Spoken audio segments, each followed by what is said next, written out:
Have you noticed how tired people seem these days? Not just physically tired, but soul-weary. Even after a full night's rest, you can see it in their eyes. A quiet exhaustion that sleep alone cannot cure. The moment they wake up, before they even leave their beds, their hands instinctively reach for their phones. Scroll after scroll, post after post, searching for something, anything, to make them feel alive. But nothing truly nourishes them. Nothing brings them closer to peace. And so the day begins, not with presence, but with distraction. The question is, why is life like this? What if the problem isn't out there in the world? What if it's how we carry the world within us? We don't just hold our responsibilities, we cling to them. We don't just feel emotions, we recycle them until they become heavy stones in the mind. And all of this unseen weight slowly drains us moment by moment. The Buddha once said, "You are not punished for your anger, you are punished by your anger." The same is true for worry, guilt, comparison, and the noise we let inside. These are the silent thieves of our energy. But there is another way to live, a simpler, quieter way, where the soul is not in constant battle with the world. Today, I invite you to pause, to breathe, to return to stillness. Because in this video, we'll explore 7 timeless Buddhist lessons that will help you master your energy and reclaim your inner power. And if you stay with me until the end, I have a special bonus lesson for you. A powerful truth that may forever change the way you experience your life, moment by moment. Lesson 1. Awareness, the first gate to power. Imagine wandering through a dense forest at night with no lantern in your hand. Every step is uncertain. The darkness blurs your path. You stumble, hesitate, and the smallest sound in the distance feels like a threat. Fear grows not because the forest is dangerous, but because you cannot see. This is how many people move through life. Not with danger around them, but with blindness within. Their days pass in a fog of habit. Their energy leaks into the noise of the world, and they don't even realize why they're so tired, not just in body, but in spirit. In Buddhism, awareness is called the first gate to power. It's like lighting a lantern inside your mind. Suddenly, everything becomes visible. Your thoughts no longer drag you around like wild horses. You begin to see them for what they are, clouds drifting across a wide sky. Your emotions rise and fall like waves, but you no longer drown in them. You can see where your energy is going. The endless scrolling, the worried thinking, the mental noise that spins in circles but leads nowhere. There's a quiet metaphor in ancient teachings. A mind without awareness is like a vessel with cracks. No matter how much energy you pour in, it seeps away. That's what happens when your day is filled with distractions, shallow conversations, or thoughts rooted in regret and fear. You become exhausted, not from the weight of life itself, but from how you carry your mind through it. But awareness doesn't require you to escape to a distant monastery. It begins in this very moment. Right now, pause. Take a slow, conscious breath. Feel the cool air enter your lungs and leave your body. Notice the ground beneath your feet, the way your body rests in this space. These small check-ins, mindful breathing, quiet observation, gentle noticing. This is how awareness begins to bloom. When a thought appears, don't chase it or run from it. See it as a guest, not one you have to entertain. Let it come and let it go. When an emotion rises, feel it, breathe through it, and let it pass like a bird crossing a vast sky. This is the heart of awareness, not control, but presence, not pushing, but allowing. And it is in this presence that your inner energy begins to gather again. In truth, every moment in your day is an invitation. When you drink water, feel its cool touch on your lips. When you walk, feel the quiet strength of the earth beneath you. When you speak, hear your own words. When you listen, listen completely, without planning what to say next.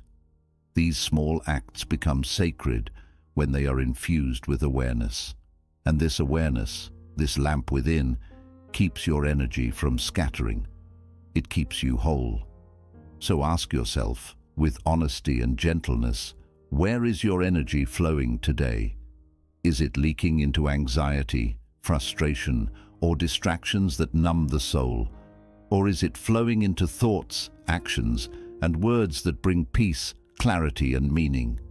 Remember this: awareness is not just a lesson, it is the ground upon which all other wisdom stands.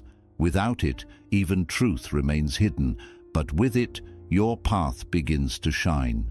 And in that light, you can walk through life not as a victim of chaos, but as a calm-rooted presence, filled with clarity, power, and peace. Lesson 2. The discipline of gentle containment. Imagine a serene monastery nestled deep in the mountains, its walls standing firm against the wild winds of the world. At dusk, its gates close softly, not in rejection of life, but in devotion to silence. Within those quiet walls, monks chant with calm voices, candles flicker with gentle light, and stillness reigns. These boundaries are not barriers of fear. They are the guardians of sacred space. They protect what is tender, true, and easily disturbed by the chaos of the world. In much the same way, our inner world needs its own monastery, a space protected by the invisible but powerful discipline of boundaries. Yet so many of us wander through life like open fields. No edges, no protection, no restraint. We let everything in. The noise of others, their expectations, their dramas. It all floods us, until the still lake of our spirit becomes a stormy ocean. We say yes when our hearts whisper no. We answer calls when our souls crave silence.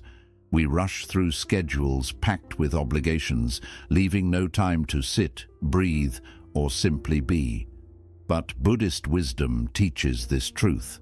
Protecting your energy is not an act of selfishness. It is an act of sacred compassion, a way of honoring your own life. You cannot give from an empty vessel.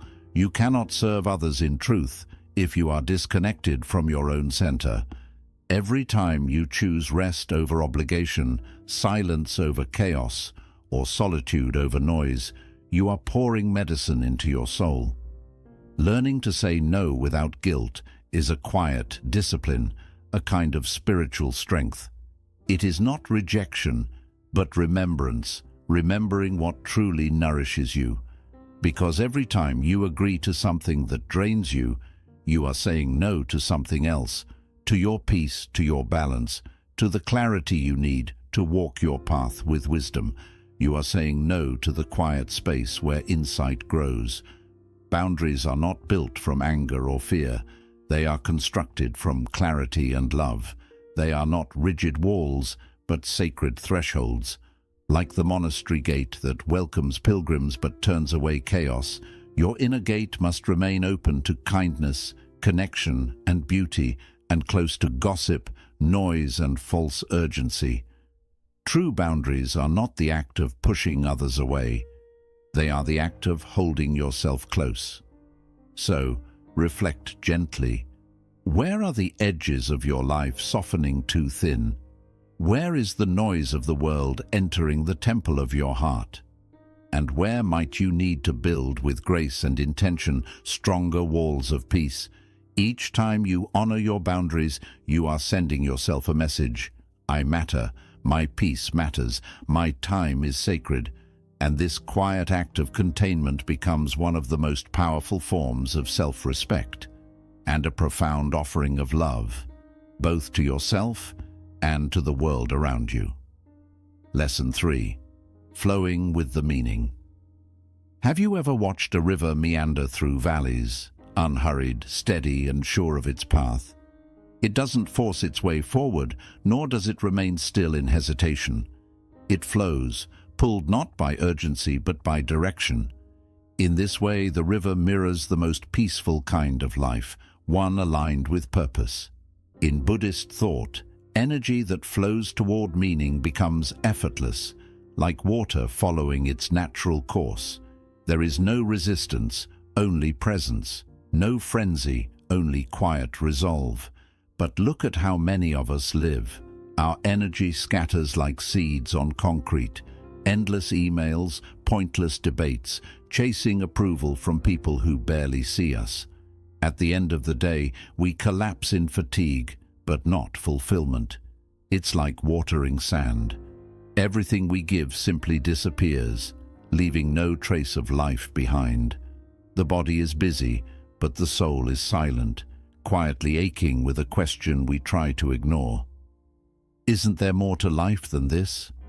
Buddhist wisdom gently reminds us, your purpose is not something the world assigns to you. It is not found in applause, status, or comparison.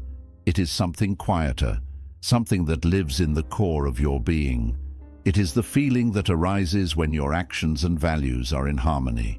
It is the sense of peace you feel when you're living a life that is honest with your heart. So ask yourself, not with pressure, but with curiosity, what truly breathes life into your spirit? What moments make you feel whole, even in solitude? Perhaps it's creating art, nurturing others, teaching, serving, or simply walking through life with compassion and presence. Your calling does not have to be loud to be powerful. It does not need to impress anyone. It only needs to be true to you. When you align your energy with that truth, life begins to shift. Distractions lose their power. Choices become clearer. The need to prove yourself falls away. You move with intention, not impulse. Each action becomes a quiet prayer, an offering to your deepest self. You are no longer rushing through life, you are flowing with it.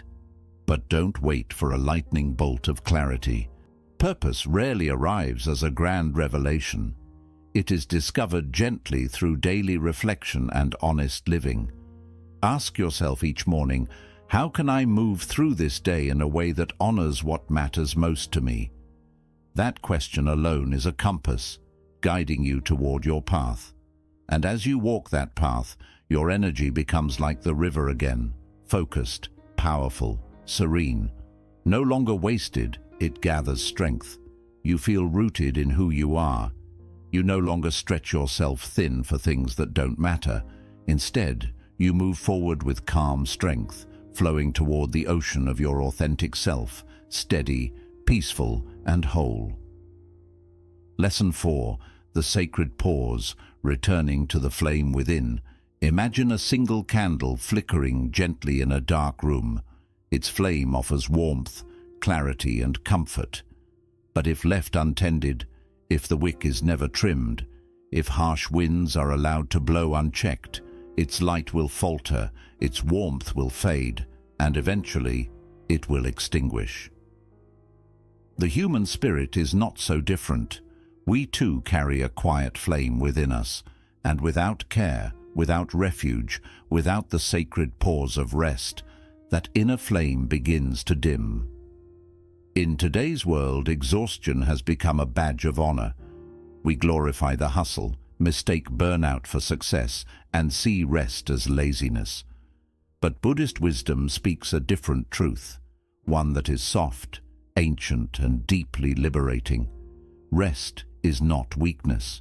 Rest is wisdom. It is not an escape from life. It is a return to it. Rest, in the Buddhist sense, is not merely collapsing into sleep with a mind racing from worry. It is wakeful, conscious restoration. It is tending to your inner temple with gentleness. Sometimes it looks like seated meditation, watching the breath rise and fall like waves on a still shore. Sometimes it is a slow walk through trees, where the rustling leaves and birdsong become a lullaby for your busy mind.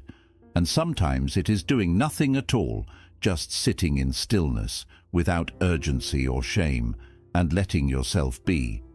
These small acts, mindful breathing, gentle movement, silent presence, are like trimming the wick of your candle and sheltering it from the winds of the world. They do not take much time, but they carry great power. They bring your mind home. They draw your energy inward. They nourish your spirit so it may shine once more. You see, when you pause and rest in awareness, you do not pull away from the world, you meet it more fully. From that place of peace, you speak more gently, act more thoughtfully, and move through your day with grace rather than struggle. Your very presence becomes a balm to those around you. You are no longer running on fumes, but radiating from fullness. So ask yourself, not out of guilt, but with kindness, when did I last rest? Not because I was exhausted, but because I cherished myself. True rest is not something you earn through suffering. It is your birthright. It is the quiet breath between moments, the stillness between movements, the night that prepares the sky for dawn. Each day, offer yourself this sacred pause, a few moments of stillness, a breath of peace, a return to yourself. Tend to the flame within you with care.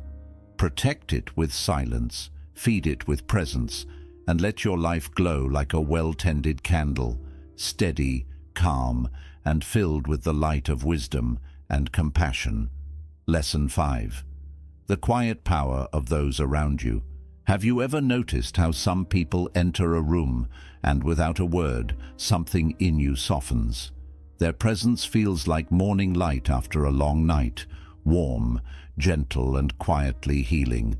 And then there are others whose energy speaks louder than their voice. You walk away from them, not with insight, but with a weight you didn't carry before. In Buddhism, the path isn't meant to be walked alone. The Buddha spoke of Sangha, not just as community, but as sacred companionship. These are the ones who help you remember who you are when the noise of the world makes you forget. The truth is, the people we keep around us are not passive. They are mirrors, magnifiers, and sometimes even distractions on the path. Some people multiply your light, not by fixing you, but by simply existing beside you, without judgment. They offer quiet encouragement. They honor your silence. They respect your becoming. Being near them, your mind feels calmer, your thoughts clearer, your heart more grounded. They don't rush your healing, they sit with it. And in their company, you grow without even trying. But others, without intention or awareness, can pull you into their storm. They joke with bitterness, speak in fear, or live in constant noise, and slowly, without realizing it, their chaos spills into you. Your energy becomes restless, your thoughts more scattered, your peace harder to find. And you ask yourself, why do I feel so heavy?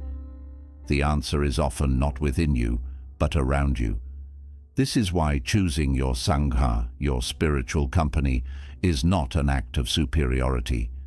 It is an act of care. It is not about judgment, but preservation. Your energy is sacred. Like a delicate seed, it needs fertile soil, not contaminated ground. Surround yourself with those who feel like still water, not because they are perfect, but because they choose peace even in their pain. Be near those who are happy to see you rise, not those who secretly hope you remain small. And it isn't only about people. The spaces you inhabit matter. Your bedroom, your desk, the pages you scroll at midnight, the words you let into your ears, they are all part of your inner world. A cluttered room often reflects a cluttered mind, and your social feed. That's your modern-day Sangha. If it's filled with anger, fear, or artificial noise, your mind will mirror it. But if it offers you stillness, wisdom, and warmth, it becomes part of your practice.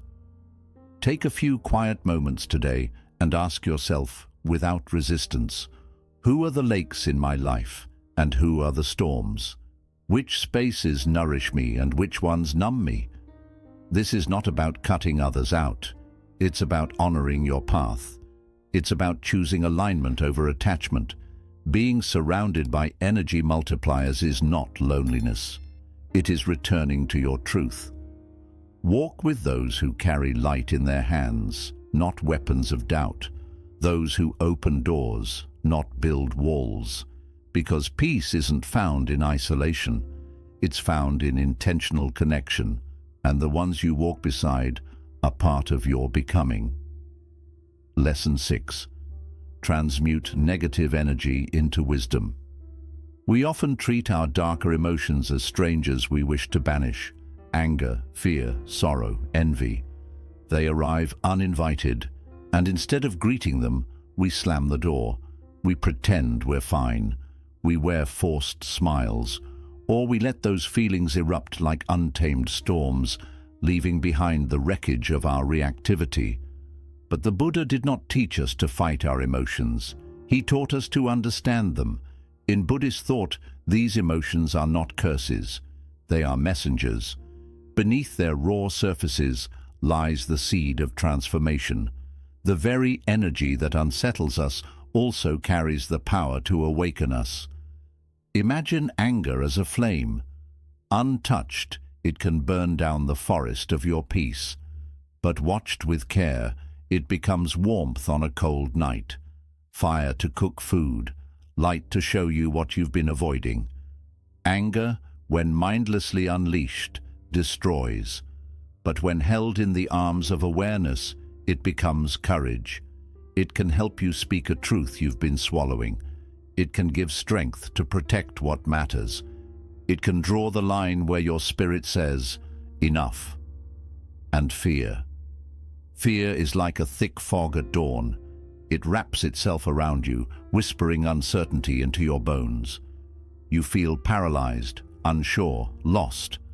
But if you don't run, if you simply sit in its hush, you'll see the light slowly pierce through.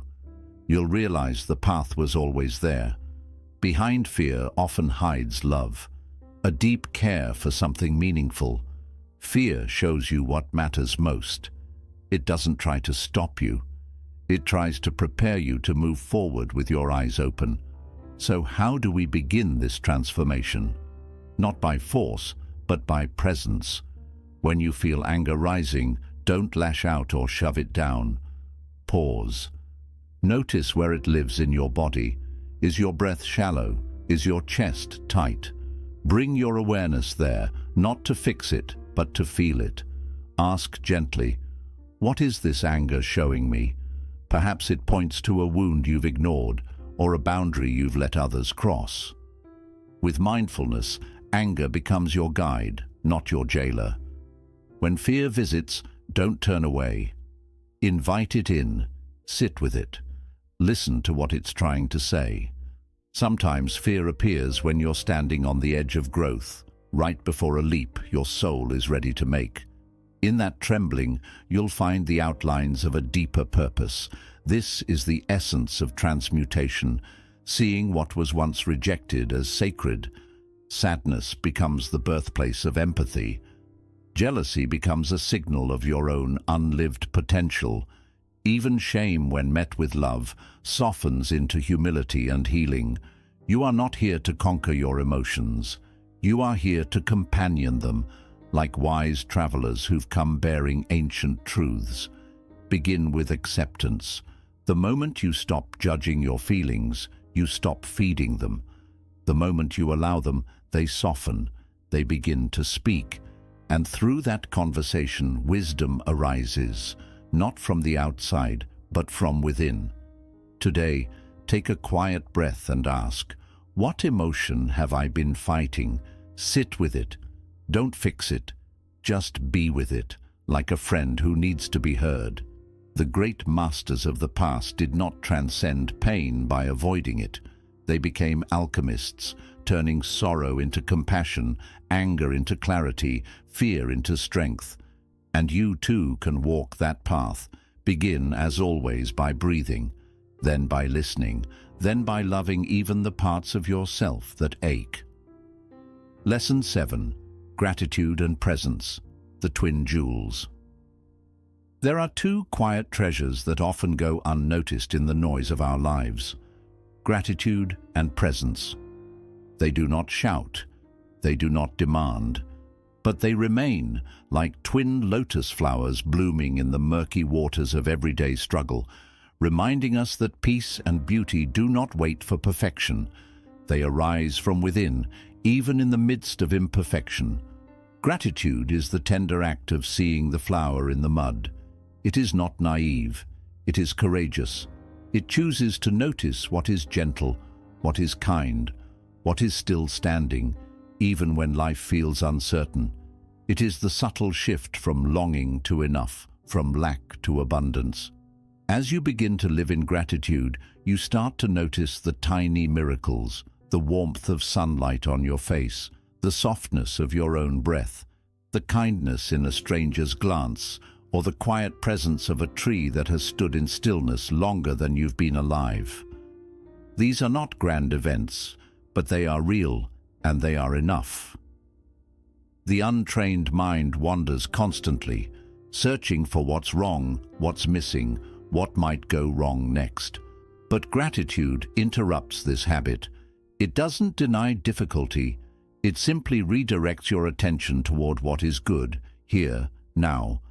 And slowly, your heart becomes softer.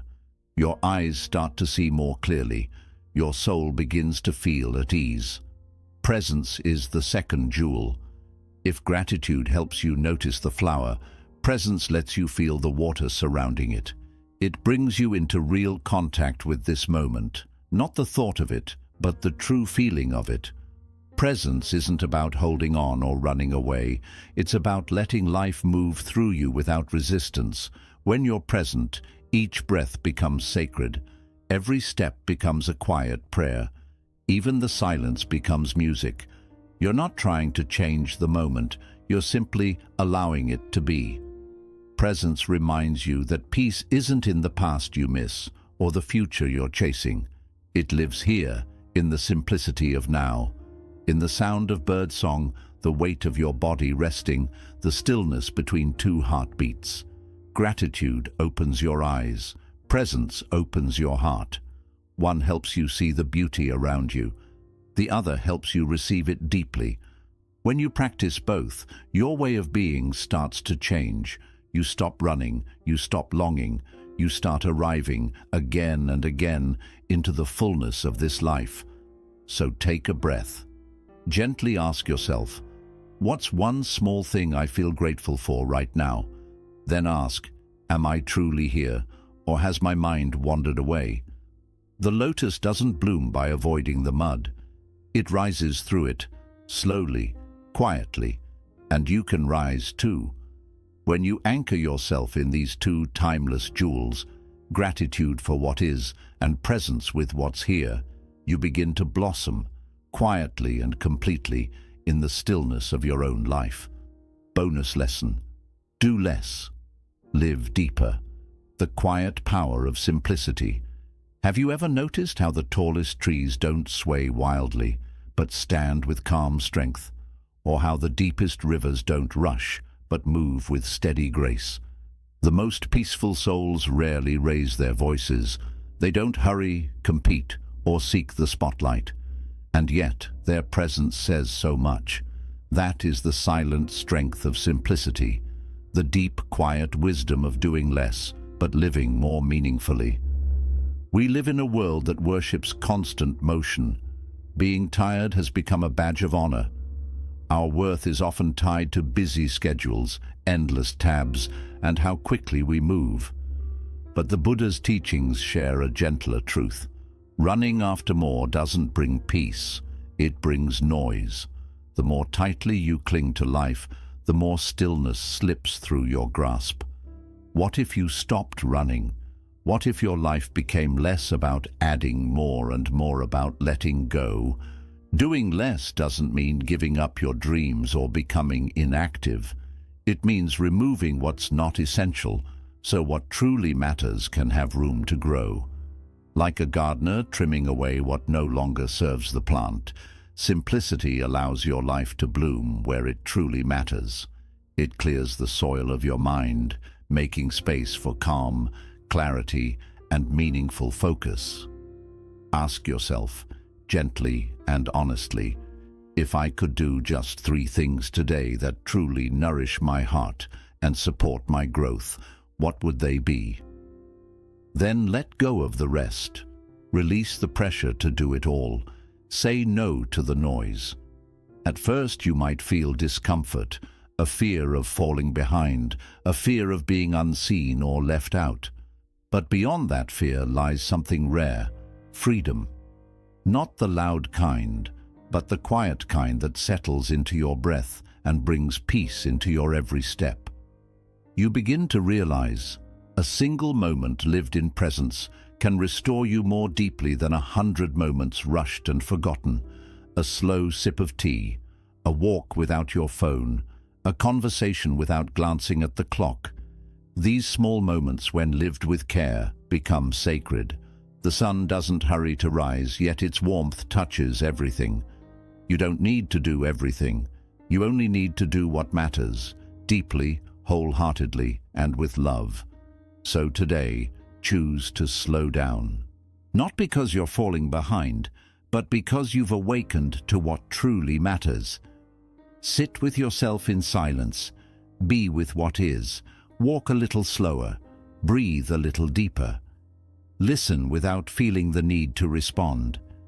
And remember, your worth has never been tied to how much you do, but to how present you are. In the quiet way you touch the world, and in how deeply you allow life to touch you. Let your life be like the lotus, not rushed, not forced, but grounded in stillness, blooming gently, rising through the mud, and offering your calm, radiant self to the world, without needing to become anything more than you already are. Conclusion. In the gentle teachings of Buddhism, we're reminded that real transformation often doesn't come through effort or control, but through stillness and understanding. Each lesson you've just heard, whether it's about turning pain into wisdom or learning to live with gratitude and presence, leads back to one powerful truth. Everything you seek is already inside you. Peace isn't a final destination. It's a way of moving through the world. Freedom isn't found by running away, but by learning to accept what is. And wisdom doesn't arrive in sudden flashes, but in quiet, consistent moments where we choose to see life as it is. You don't need fixing. You are not broken. You are unfolding. With every breath, every pause, every gentle return to yourself, you are walking the path, and every mindful step, no matter how small, is sacred. So if these words stirred something in you, don't let them fade away. Begin today by gently choosing one idea that resonated with your heart. Sit with that thought. Live it. Let it transform the way you move through the world. And trust deeply that even the smallest change, rooted in awareness, creates ripples throughout your life. If you found value in this journey, I invite you to subscribe to the channel. Let's keep walking this path together toward stillness, toward clarity, toward wholeness. Leave a comment below and share which lesson spoke to you the most. Your story might just be the light someone else needs. Until next time, stay gentle, stay present, and remember, even the smallest step forward is enough.